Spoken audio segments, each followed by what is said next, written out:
लोकसभेच्या चौथ्या टप्प्यातील प्रचारासाठी शिवसेना ठाकरे गटाकडून मुंबईतील विविध ठिकाणी प्रचार सभा घेण्यात येत आहेत। उद्धव ठाकरे यांच्यासह त्यांचे उमेदवार मतदारांपर्यंत पोहोचण्याचा प्रयत्न करत आहेत। दक्षिण मध्य मुंबईतून उद्धव ठाकरेंनी त्यांचे विश्वासू सहकारी अनिल देसाई यांना उमेदवारी दिली आहे। अनिल देसाई मुंबईत प्रचाराला लागलेत, परंतु अनिल देसाईंनी मुंबईतील पांजरपोळमध्ये घेतलेल्या एका प्रचार सभेवेळी मोठा गोंधळ झाल्याची घटना समोर आली आहे आणि आता याच घटनेवरून एक व्हिडिओ सोशल मीडियावरती व्हायरल झाला आहे, ज्यामध्ये काँग्रेस कार्यकर्त्यांनी शिवसेना ठाकरे गटाच्या अनिल देसाईंना हाकलून लावल्याचा दावा करण्यात येतोय।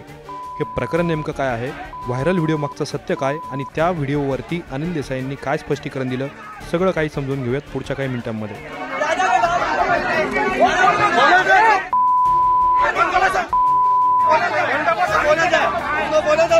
अनिल देसाई यांच्या पांजरपोळ येथील कार्यक्रमात जमावाने गोंधळ घातल्यानंतर अनेक लोकांनी या घटनेचा व्हिडिओ शेअर केला आहे। यात काँग्रेस कार्यकर्त्यांनी अनिल देसाईंना हाकलून लावल्याचा दावा काहींनी केला।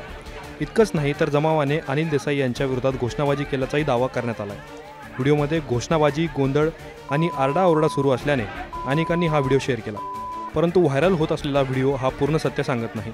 अनिल देसाई हे पांजरपोळ येथील प्रचार सभेला आले होते। यावेळी देसाईंच्या सभेला काही दिवसांपूर्वी राहुल शेवाळेंसोबत दिसलेले यासीन तांबोळी पोहोचले आणि स्थानिक काँग्रेस कार्यकर्त्यांनी त्यांना विरोध करण्यास सुरुवात केली। स्थानिक पातळीवरील राजकारणावरून पांजरपोळमधील काँग्रेस कार्यकर्त्यांनी यासीन तांबोळी यांच्यावर नाराजी आहे। याशिवाय काही दिवसांपूर्वी ते शिवसेना शिंदे गटाचे उमेदवार राहुल शेवाळे यांच्यासोबत दिसल्याने काँग्रेस समर्थक अधिकच आक्रमक झाले। परिणामी अनिल देसाई यांच्यासमोर काँग्रेस समर्थकांनी यासीन तांबोळी यांना विरोध करायला सुरुवात केली। वाढता गोंधळ पाहता अनिल देसाईंनी घटनास्थळावरून निघून जाणं पसंत केलं, परंतु त्यानंतर काँग्रेस कार्यकर्त्यांनी त्यांना पुन्हा बोलावलं आणि काही कार्यकर्त्यांनी देसाईंना खांद्यावर उचलून घेत जल्लोष केला। या सगळ्या प्रकरणावरती अनिल देसाई यांनी देखील स्पष्टीकरण दिलंय। ते काय म्हणाले ते पहा।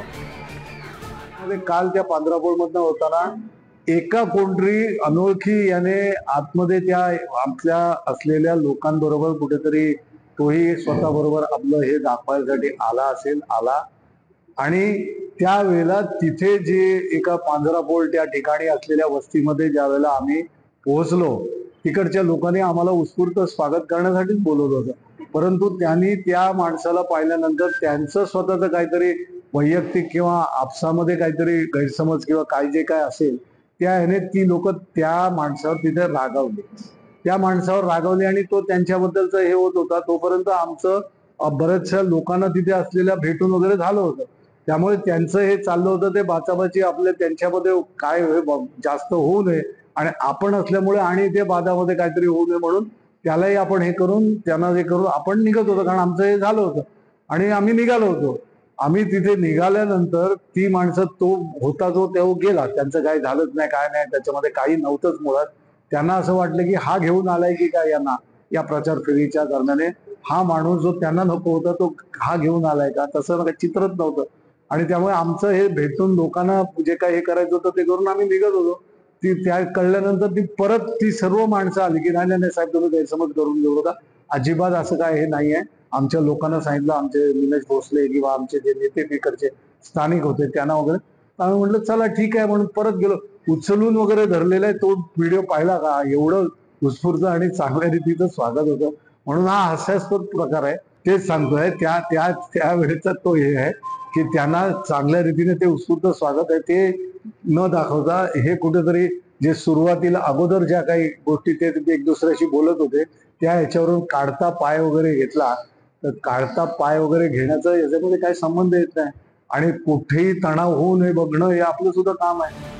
काँग्रेस कार्यकर्त्यांनी आम्हाला नाही तर तेथील स्थानिक नेत्याला विरोध केल्याचं स्पष्टीकरण ठाकरेंचे उमेदवार अनिल देसाई यांनी दिलंय। याशिवाय सोशल मीडियावरती व्हायरल होत असलेल्या व्हिडिओवरती त्यांनी प्रतिक्रिया दिली आहे। त्यामुळे आता आगामी काळात यावरून दक्षिण मध्य मुंबई लोकसभा मतदारसंघात राजकीय वातावरण तापण्याची शक्यता आहे।